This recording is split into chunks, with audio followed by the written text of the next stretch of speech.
I had always heard the old adage, dreams are windows to our soul. Until that night, I thought they were just fragments of our imagination, stitched together by the subconscious.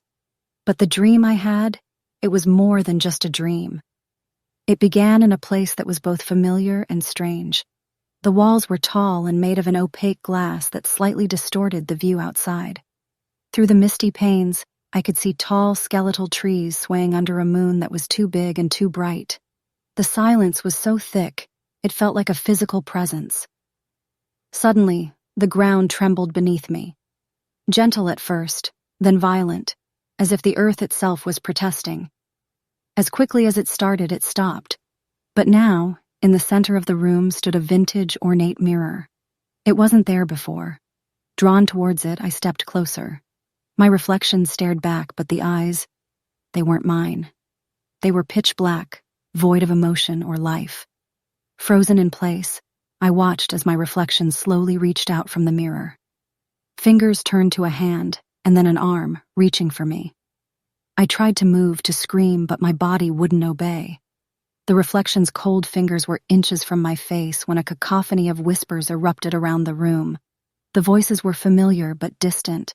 They whispered my deepest fears, regrets, and secrets, intertwining them into a symphony of chaos.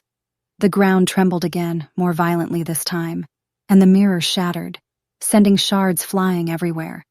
But instead of glass, they transformed into black crows, which took flight, darkening the already dim room.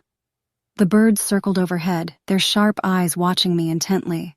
I ran, though I didn't know where to.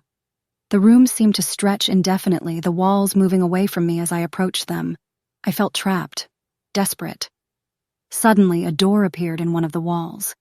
Without hesitation, I raced to it, yanking it open. Instead of the freedom I hoped for, I stepped into an ancient, overgrown garden. Statues, eroded by time, stared blankly ahead, and a thick mist made it difficult to see more than a few feet in front of me. Somewhere in the distance, a haunting lullaby echoed, sung by a voice that seemed to come from everywhere and nowhere at the same time.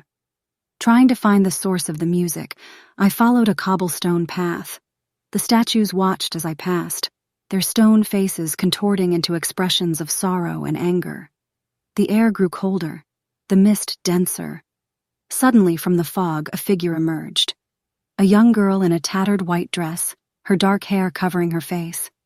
She held a broken music box. It was her haunting lullaby that echoed through the garden.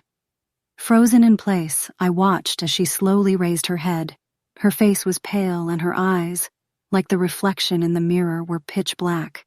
She slowly extended her hand, offering me the music box. I could feel its allure, a pull I couldn't resist.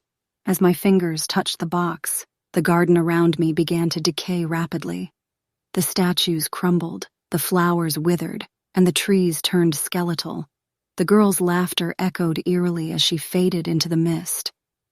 I was trapped in this dying world, the haunting lullaby now a deafening scream. Panic surged as the world around me collapsed. And then I woke up. My heart raced, and sweat drenched my sheets. The relief of being awake in my room was overwhelming. I rose, feeling the weight of the dream still pressing heavily on my mind. A sudden urge compelled me to look into the vanity mirror on my dresser.